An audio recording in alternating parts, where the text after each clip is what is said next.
Naranasan na ba ninyo na magparamdam sa inyo ang mahal nyo sa buhay na namatay na? Yung tipong nagparamdam siya sa inyo sa pamamagitan ng malamig na hangin o di kaya ay nag-amoy sampagita o kandila. O pwede rin namang nagpakita at dumalaw sa inyong panaginip. Ngunit, tiyak din naman na may nakaranas na nagpakita pa mismo ng harapan sa kanya ang multo ng mahal niya sa buhay na yumao na. Hindi ba't ang ganitong pakiramdam ay masaya? Sapagkat para bang napapawi ang pananabik ninyo o pagkamis sa kanila. Pero, paano kung malaman ninyo na hindi pala sila ang tunay ninyong kamag-anak? Ano ang gagawin ninyo kung malaman ninyo na sila pala ay mga demonyo na nagpapanggap lang na inyong mahal sa buhay para kayo ay linlangin? Kaya sa video na ito ay bubuksan ko ang isang karunungan sa inyong isipan sa kung papaano ba dinaraya ni Satanas ang sangkatauhan sa pamamagitan ng mga mahal natin sa buhay na pumanaw na. Wala tayong ibang sasangguniin sa bagay na yan kundi ang Biblia na magbibigay sa atin ng tumpak na paniniwala. Tuklasin natin ang hiwaga ng kasaysayan. Noong unang panahon pa lamang, partikular sa panahon ng bayang Israel, isa sa mahigpit na ipinagbabawal sa mga Israelita ay ang makipag-usap sa patay.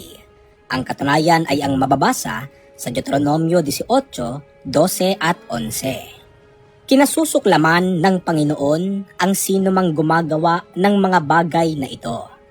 Manggagaway, gumagawa ng mga ginagawa ng mga espiritista, at makikipag-usap sa espiritu ng mga patay. Malinaw sa ating binasa na ang pakikipag-usap sa patay ay gawaing kinasusuklaman ng Panginoon. Dito pa lang ay dapat na nating maunawaan na hindi natin dapat pansinin o kausapin ang mga di umano'y multo o kaluluwa ng kung sino man ang magpakita o magparamdam sa atin, sapagkat ito ay ipinagbabawal ng Diyos. Ngayon, ating pag-aralan kung sino ba talaga yung mga multo na nasa anyo ng ating mga kamag-anak o kakilala na nagpaparamdam sa atin. Alamin muna natin sa Biblia kung ano-ano ba ang sangkap na bumubuo sa isang tao. Basahin natin ang unang Tesalonica 5:23. Pakabanalin nawa kayong lubos ng Diyos na siyang nagbibigay ng kapayapaan at naway panatilihin niyang walang kapintasan ang buo ninyong pagkatao, ang espiritu, kaluluwa at katawan, hanggang sa pagbabalik ng ating Panginoong Hesukristo. Ang isang tao batay sa talata ay binubuoan niya ng tatlong sangkap, ang espiritu, kaluluwa at katawan. Yung tinutukoy dyan na espiritu at kaluluwa, yan ang pinaniniwalaan ng marami na ginagamit daw ng kamag-anak natin sa buhay para magpakita sa atin kahit na sila ay namatay na. Kaya nga may tinatawag na masamang espiritu at ligaw na kaluluwa. Ngayon, lilinawin natin ano ba ang nangyayari sa tatlong sangkap ng tao kapag siya ay nalagutan na ng hininga. Una muna nating alamin ang mangyayari sa katawan o doon sa physical body kapag namatay na ang tao. Basahin natin sa Genesis 3:19. Sa pawis ng iyong muka ay kakain ka ng tinapay, hanggang sa ikaw ay mauwi sa lupa, sapagkat diyan ka kinuha. Sapagkat ikaw ay alabok, at sa alabok ka uuwi. Kapag ang tao ay namatay na, ang kanyang katawan ay hindi mananatiling buo, kundi ito ay magiging alabok pagdating ng panahon, sapagkat nang lalangin si Adan ay mula sa alabok lamang din siya nilikha. Ngayon, paano naman yung espiritu? Kapag namatay ang tao, ito ba ay mananatili pa dito sa ating mundo na kung saan pwede pa itong magpagala-gala? O di kaya ay gumawa ng masama sa mga taong nabubuhay pa? Gaya ng paniniwala sa isang masamang espiritu? Basahin natin ang nakatala sa Ecclesiastes 12:7. Alalahanin mo siya bago manumbalik sa lupa ang ating katawang lupa, at ang ating espiritu ay magbalik sa Diyos na may bigay nito. Napakalinaw Kapag ang tao ay namatay, ang kanyang espiritu ay magbabalik sa Diyos na nagbigay nito. Ibig sabihin, walang katotohanan o hindi sang-ayon sa mga salita ng Diyos ang paniniwalang ang espiritu daw ng isang yumao na ay may kakayahan pang mga alam sa mga nabubuhay pa. Sunod, yung kaluluwa ng taong namayapa na, baka naman yun ang may kakayahan na magpagala-gala pa, magparamdam o magpakita sa mga buhay. Biblia pa rin ang sasagot. Ano ang mangyayari sa kaluluwa ng taong namatay na? Ang sagot ay mababasa sa Ezekiel 18:4. Narito, lahat ng kaluluwa ay akin. Kung paano ang kaluluwa ng ama, gayon din ang kaluluwa ng anak ay akin. Ang kaluluwa na nagkakasala ay mamamatay. Maliwanag ulit, ang kaluluwaan niya ng tao ay mamamatay. Hindi ito mananatili sa mundo na may kakayanan pang mga alam o magparamdam sa mga buhay, kundi ito ay kasabay na mamamatay kapag ang tao ay namatay. Kaya dapat nating maunawaan, hindi totoo yung malaganap na paniniwala na kapag namatay ang tao ay may maiiwan pang daan sa kanyang pagkatao para makagala pa. Ang katunayan, wala na siyang magagawa pa na kahit ano, kahit magpakita man lang o kahit magparamdam sa kung ano-anong paraan. As in, wala na talaga siyang magagawa mga kaibigan. At yan naman ang pinatutunayan ng nakatala sa Ecclesiastes 9:5 hanggang 6. Ang totoo, alam ng buhay na tao na mamamatay siya. Pero ang patay ay walang nalalaman. Wala na rin siyang gantimpalang matatanggap at makakalimutan na. Ang pag-ibig nila, poot at inggit noong nabubuhay pa ay wala na. At wala na rin silang malay sa lahat ng nangyayari rito sa mundo. Kung iisipin, yan ang isa sa dahilan kung bakit ayaw ng Diyos na makipag-usap ang mga tunay na lingkod niya sa mga patay. Dahil ang katotohanan sa mga patay ay wala na silang kakayahang magkaroon pa ng koneksyon sa mundo ng mga buhay.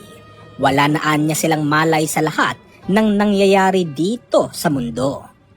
Kaya ang tanong, kung hindi naman pala tunay na kamag-anak natin na namatay na ang mga nagpaparamdam o nagpapakita sa atin, bakit nakakaranas tayo ng ganong bagay? Sino ang may pakana ng mga ganong kaganapan? Ang sagot ay nasa 2 Korinto 11:3. At ito ang aking takot. Baka ang ahas na nagligaw kay Eva sa kanyang pandaraya ay magpasama sa inyong mga isip at maglayo sa inyo sa katapatang na kay Kristo. Kung babalikan natin ang kasaysayan ni Adan at Eva doon sa halamanan ng Eden, nagbaba ng utos ang Diyos sa kanila na huwag silang kakain doon sa punong kahoy na nasa gitna ng halamanan, sapagkat baka sila ay mamatay. Ngunit, itong ahas ay dinaya si Eva sa pamamagitan ng pagbabaluktot o pambabaliktad sa utos ng Diyos. Sinabi ng ahas kay Eva na tunay na hindi siya mamamatay kapag kumain siya ng bunga ng punong kahoy na ipinagbawal ng Panginoon sa kanila. At nang kainin nga ni Eva at Adan ang nasabing bunga, ay doon na nagkasala ang unang tao na nagbunga sa sumpa sa sangkatauhan. Ngayon, ano ang koneksyon niyan sa paksa natin ngayon? Well, simple lang. Batay sa mga talata na binasa ko sa inyo kanina, yun ang mga katotohanang sang-ayon sa kalooban ng Diyos, kaugnay sa pagkamatay ng tao, na kapag ang tao ay pumanaw, ang kanyang katawan at kaluluwa ay mamamatay din, at ang espiritu naman niya ay babalik sa Diyos. Sa makatuwid, walang maiiwan, at wala na ding kamalayan ang mga patay sa nangyayari sa mga buhay. Kaya yun ang pinakapunto. Yung mga nakikita natin na mga masamang espiritu at kesyo ligaw na kaluluwa o kahit pa kaluluwa yan na kamukha ng kamag-anak mo, hindi na yan totoo o galing sa Diyos, kundi yan ay mga demonyo na ginawa ng ahas upang kayo ay dayain at alisin ang katotohanan sa inyong puso at isipan, na sa oras na maniwala kayo na kamag-anak ninyo ang nakita ninyong multo at sila ay kinausap ninyo, ano ang mangyayari sa inyo? Hindi ba't pagkakasala na yan mismo ang gusto ng ahas? Tanong, sino ba itong ahas na binabanggit ng talata na dumaya kay Eva at nais ding dumaya sa sangkatauhan ngayon? Narito ang paglalantad ng Biblia sa Apokalipsis 12:9. At inihagis ang malaking dragon, ang matandang ahas, ang tinatawag na Diablo at Satanas, ang dumadaya sa buong sanglibutan. Siya'y inihagis sa lupa at ang kanyang mga anghel ay inihagis na kasama niya. Sa makatuwid, si Satanas o ang Diablo ang may pakana at nagsusugo ng mga demonyo upang mag-anyo sa itsura ng mga kabag-anak o kakilala ninyo na yumao na para kayo ay dayain. Alam kasi ng Diablo na ikinalulungkot ninyo ang kanilang pagkamatay, kaya kukunin niya ang oportunidad para madaya kayo sa pamamagitan ng taong nagiging dahilan sa inyong kadalamhatian. At bago tayo magtapos, nais kong iwan sa inyo ang talatang ito na magiging basihan ninyo para patunayang pandaraya lamang ni Satanas ang mga multong iyan. Sa Lucas 24:39. Ako talaga ito. Tingnan ninyo ang mga bakas ng mga pako sa mga kamay at paa ko. Hawakan ninyo ako at pagmasdan. Hindi ako multo. Ang multo ay walang laman at buto, pero ako ay mayroon. Si Kristo na mismo ang nagpahayag na ang isang multo o espiritu ay walang laman at buto. Ibig sabihin, walang materya, hindi nakikita. Kaya, pagtakhan ninyo, kung talagang ang mga nagpaparamdam o nagpapakita sa inyo ay tunay na multo o espiritu, bakit ninyo sila nakikita? Samantalang sabi ni Kristo, wala silang laman at buto. Gaya na lamang ng ating Panginoong Diyos na isang espiritu sa kalagayan at hindi rin siya nakikita. Sa madaling sabi, maaaring makaranas tayo ng ganyang mga pagkakataon. Totoo na maaari tayong makaramdam o pagkakitaan pa ng mga multo na iyan. Maaari silang magparamdam sa iba't ibang kaparaanan.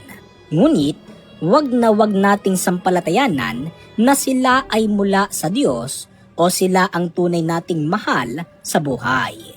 Sadyang ginagamit lang ni Satanas ang mga bagay na yan upang tayo ay linlangin o dayain para hindi makasunod sa katotohanang nagmula sa mga salita ng Diyos.